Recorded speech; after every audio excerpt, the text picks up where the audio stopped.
Hey everyone, welcome to today's video. Welcome to the Gaming Daddy channel. Today I present you a build that I'm gonna call the Blood Red build.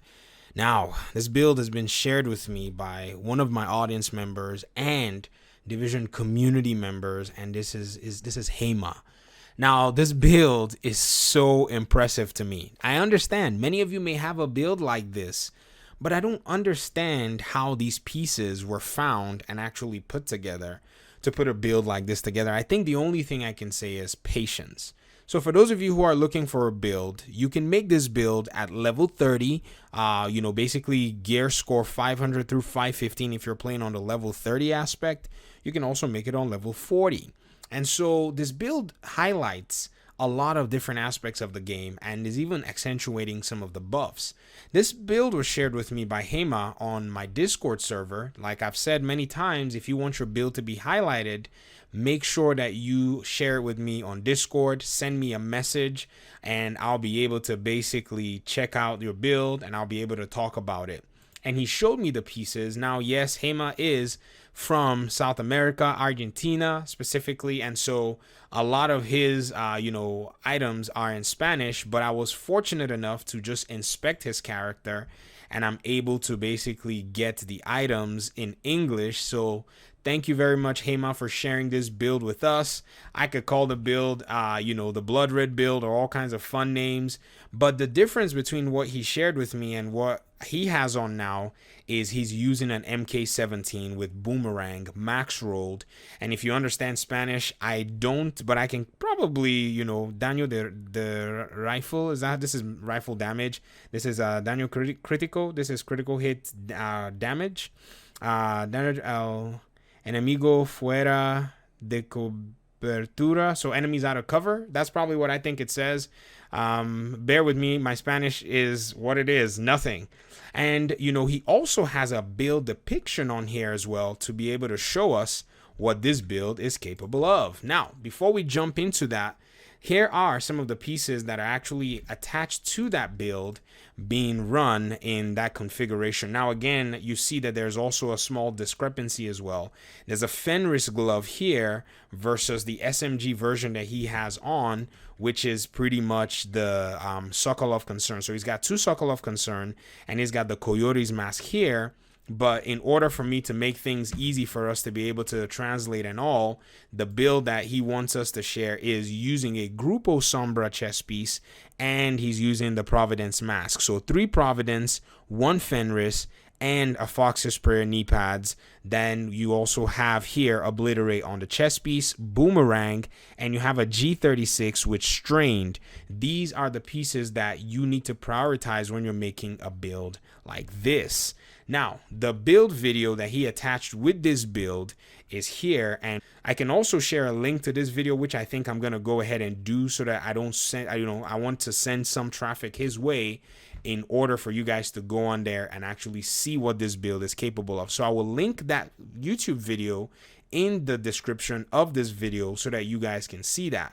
But from what you guys had seen so far, I can tell you that these pieces are not pieces that are easy to come by.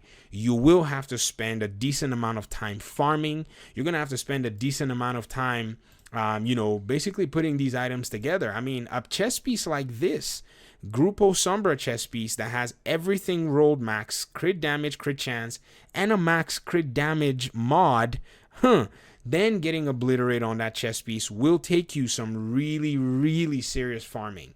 And I guess the reason I'm doing these videos is not only just to say, hey, look at somebody's really max rolled build, but to also let you know that I do chat with these gentlemen whenever we run together. And I've found myself in a position where I asked them, guys, how do you get these max rolls?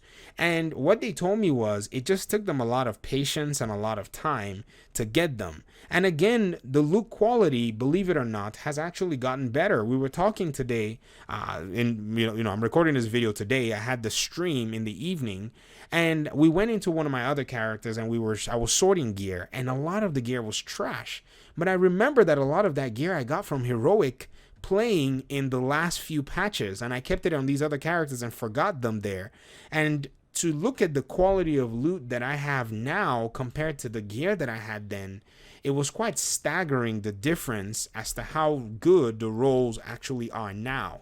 And I think one of the things we may have missed is in the whole grime of, just honing down on the negative and the shortcomings of the division, I think we forgot that this game is a game that actually thrives on improvement. The developers may have an idea. In some cases, they may purposefully give something that is less than what's needed in order to create a problem so that they can fix it. I'm not saying that is out of the question. In fact, I suspect them that they do this a lot. But at the end of the day, I think it comes down to us getting the things that we do want when it comes down to it. So, steal this build, put it together. If you have good rolls or things that are close, prioritize Obliterate on your chest piece, prioritize Vigilance on your backpack. If you want to run with the rifle, if you want to run with an assault rifle, you'll have to prioritize the Fenris gloves. If you can get yourself a good Fenris glove, that's great. There's no problem with that as well. Regarding the stats, you're looking at your critical hit damage and critical hit chance. Critical hit chance is a 60%. Critical hit damage on this build is 187% from what I'm seeing here. I wish I could zoom it in for you guys. What I'll probably do is just put these on like Imgur so that you guys can actually see these pictures for yourself as well. And you guys can basically copy this build and you can enjoy it. It's a full-on damage build. I call it the Blood Red build. And this is something that I think is very popular in the community. But, there are people who are new who will benefit from something like this. Anyways, I'm out of here. Thank you so much for your time and audience. I appreciate you guys a lot. I appreciate all the support. You guys have definitely been, chilling and hanging with the channel. Hopefully you guys are, excited about the next, coming games that I'm going to be playing, and I'll be happy to see you in stream. So hook up with the streams. I usually do them unscheduled in the evenings during the weekdays and maybe in the evenings during the weekends. I don't want to schedule them and because I don't want to disappoint, because my life can get really busy out of nowhere. But at the same time, I appreciate your flexibility with those things. Thank you once again. Peace out.